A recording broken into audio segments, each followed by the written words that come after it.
Plata y ya estamos con nuestro próximo invitado, que es un amigo de la casa, Marcelo Cristapache. Bienvenido, ¡Genio, ídolo! ¿Todo bien? Crack. Bueno, que hoy nos venís a traer algo Espectacular. distinto. Bueno, sí.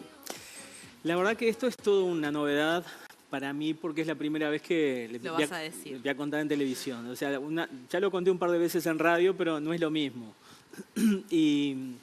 Y bueno, y entiendo que es una situación que me marcó de alguna manera, es un antes y un después. De hecho, es bueno traerlos al contexto, ¿no? De qué pasó y cómo pasó. Primero, lo que les traje acá fue una obra que es una reliquia Opa. que tiene 40 años. Lo hice cuando tenía 17 años. Y de hecho, entiendo que quizás fue como previendo lo que me podía haber ocurrido esa noche, ¿no?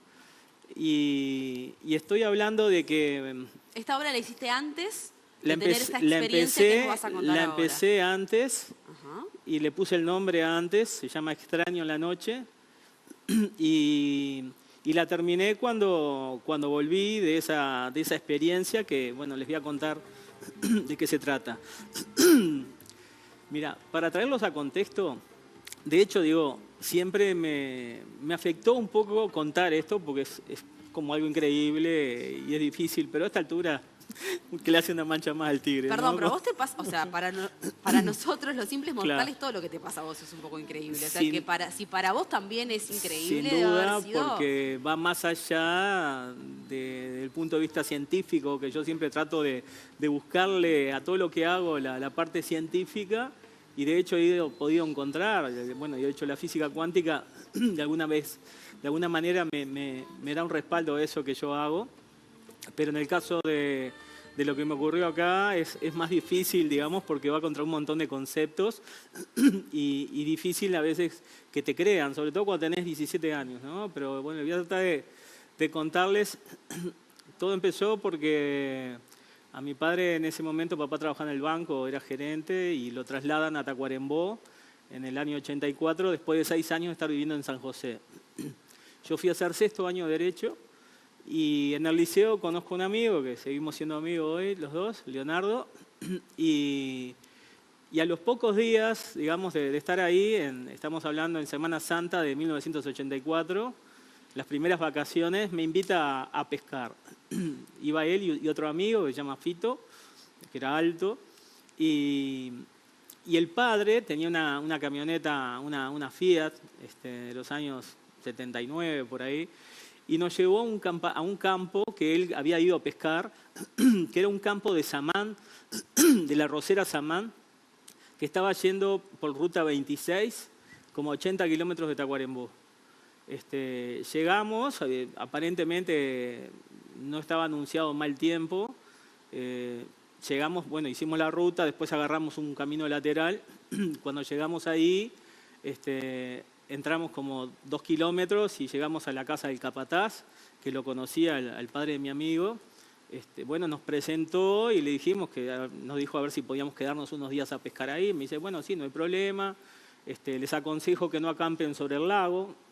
Había un lago que se llamaba Laguna del Muerto, porque años atrás habían encontrado ahí a una persona flotando y no se supo nunca quién era. Con ese nombre y ese contexto, y la recomendación que no acampáramos junto a la laguna porque, si bien era más fácil para armar campamento, si llovía, si llegaba a llover, se inundaba. Entonces nos aconsejaba que buscáramos un monte de eucaliptos más a unos kilómetros de ahí y que en todo caso fuéramos a pescar a la laguna. Bueno, llegamos, me acuerdo una anécdota cortita, apenas llegamos a la laguna, armamos ahí un fueguito para pasar un rato y mi amigo tiró un aparejo para intentar pescar y a los 2 minutos sacó una tararida más o menos de 45 centímetros, gigante.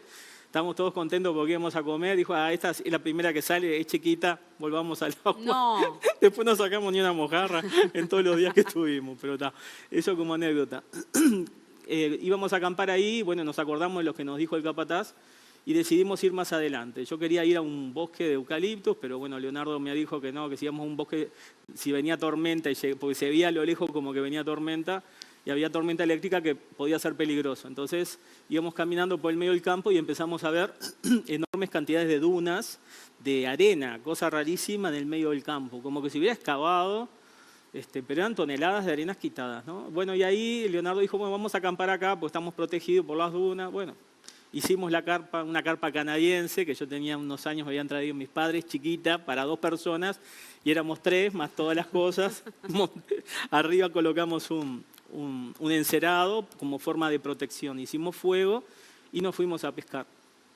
En la tardecita, ya noche, se empieza a levantar viento, veía que se venía tormenta y bueno, y fuimos a la carpa, hicimos fuego y empezó un viento, lluvia, tormenta eléctrica.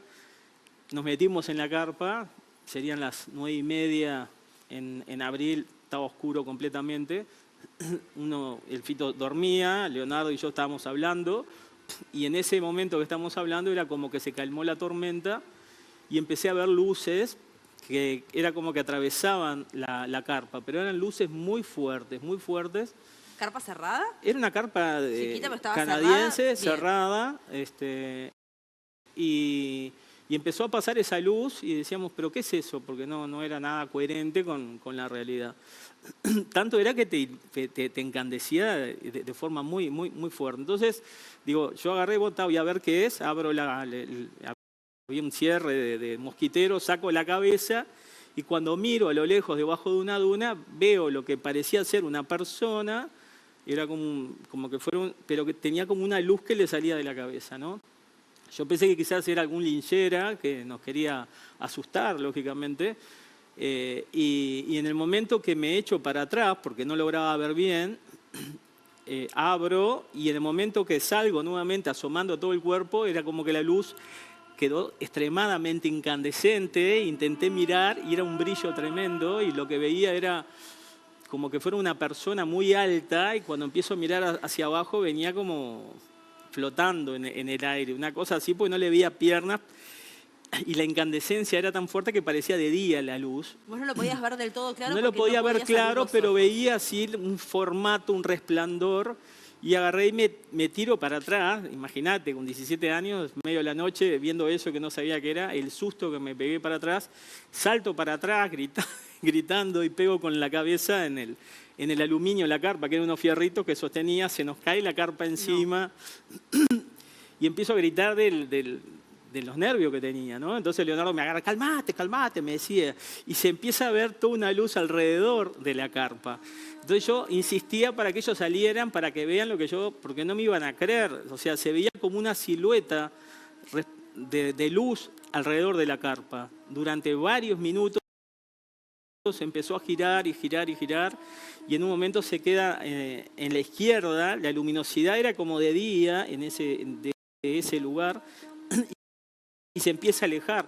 Nosotros habíamos llevado un rifle y Leonardo me dice, avisá y dispará, no sé qué. Entonces yo decía, sea quien sea, tenemos un rifle, vamos a dispararle, no sé qué.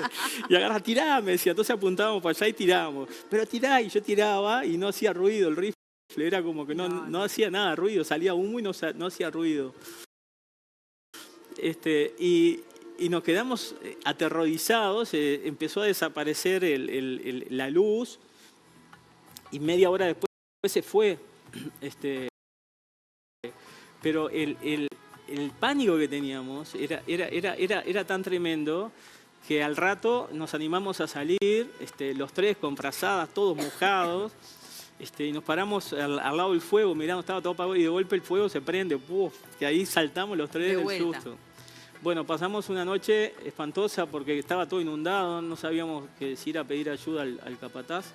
Un momento en el que no había teléfono, no había nada. No había celular, año 84, ¿no? Nada, o sea, sí. Al otro día de mañana, Fito dormía, no lo podíamos despertar, porque claro, habíamos quedado toda la noche despiertos y con Leonardo, con unas frazadas, nos fuimos caminando a la casa del capataz, que incluso en parte estaba todo inundado, tuvimos que ir con el agua al pecho y cuando llegamos, el capataz nos mira de lejos, empieza a reír, me dice, ¿pero qué les pasó? Que no sé qué. Y bueno, y nos hicieron un café con leche, estuvimos tomando y en un momento determinado, además habíamos prometido que ninguno iba a decir nada de esto porque no nos iban a creer. Y en determinado momento Leonardo le dice, no, porque acá el hombre estuvo asustado anoche, no sé qué. Entonces, ¿yo por qué? Dice el capataz.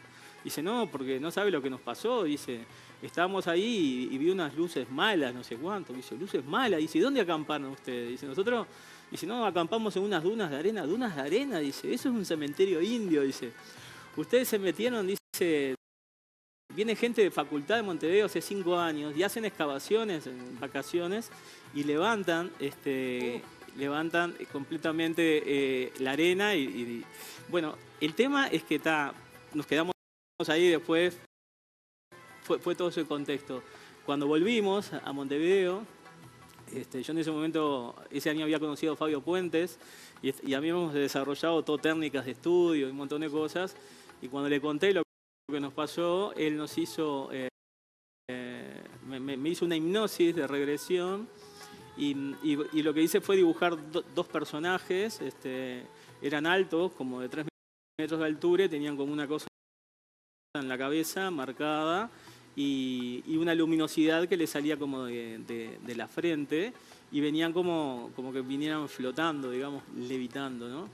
Lo curioso de esto es que durante 3 días tuve todos los ojos rojos, incluso fui al oculista y me dijo que estuve expuesto a una luz muy intensa, y me preguntó cómo, y bueno, y le traté de contarle, me dice, pero es raro eso. Bueno, después me recuperé, pero bueno. ¿Pero consecuencias físicas de eso que habías vivido existieron? No, bueno, o sea, yo pienso que quizás de alguna manera algo hay, algo hubo, y de alguna manera eso también como que quizás me abrió un poco más esa posibilidad de visualizar o obtener información que hoy en día, digamos, le presto más atención. ¿Vos ¿no? en ese momento ya tenías, digamos, cierta sensibilidad o tenías actividad como psíquico o todavía no la tenías como del todo me habían pasado diferentes cosas que me llamaban la atención, ¿no? Pero entiendo que a partir de ese momento como que fue un antes y un después. ¿Notaste un cambio vos? Yo noté, sí, lo que yo noté es que a partir de ahí tuve mayor, digamos, capacidad de desarrollo, ¿no?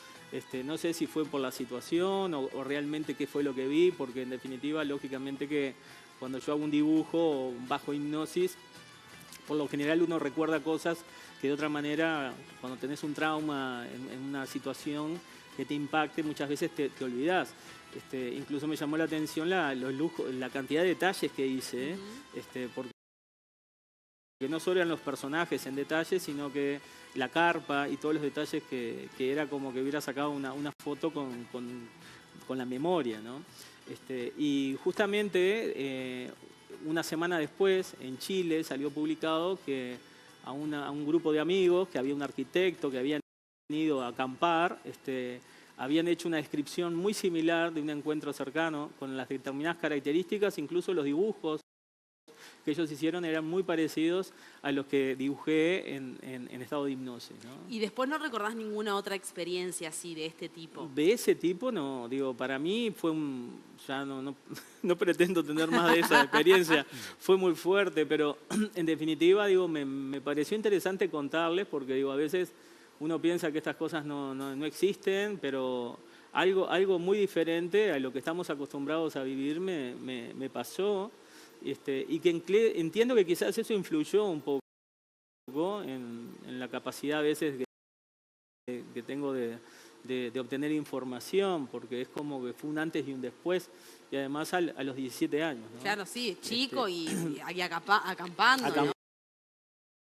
¿no? Y con la estudiaste el tema más adelante, porque nos queda claro que con tu trabajo de psíquico le pones mucha ciencia al tema, lo explicás del lado científico. Lo mismo hiciste con el caso de vida extraterrestre que nos pueden visitar. Bueno, en realidad siempre me interesó, pero no fui un apasionado. Hay gente que se apasiona con eso y investiga toda la vida. Yo lo que entiendo, digo, es que seríamos realmente muy egoístas de nuestra parte pensar que no hay seres con capacidades de inteligencia desarrolladas que sean del mundo exterior o que vendan de alguna manera, vivan en nuestro mundo y que nosotros no sepamos, ¿no? Lo que sí entiendo que quizás la forma en que lo vemos no necesariamente tiene que ser humanoide por las características, sino que entiendo que quizás es la forma en que ellos se dejan ver para que el cambio quizás no sea tan drástico, uno se asuste.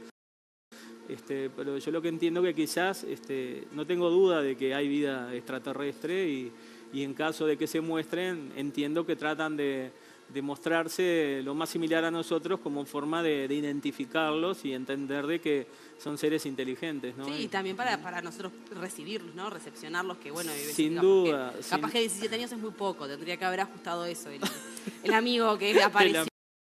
Ahí. Bueno, sí, yo entiendo que fue una situación compleja para los 17 años y difícil, digamos, de aceptar, ¿no? Por eso que durante muchos años no lo conté, recién hace poco que lo conté en radio y bueno, y es la primera vez que lo cuento en televisión. Muchas gracias por darnos ese lujo. Gracias. Por favor, me parecía interesante y bueno, y que las hay, ¿no? Las hay. ¿Qué traes el próximo lunes? Bueno, el próximo lunes vamos a traer un testimonio de tema de adicciones, como siempre, y bueno, y sobre ese criterio vamos a charlar. Perfecto, muchísimas gracias, Marcelo. Gracias a ustedes. Nos despedimos con un fuerte aplauso. Gracias, Marcelo. Y sí, es cierto que nos tenemos que ir a una tanda, pero vos antes tenés que llamar al 0900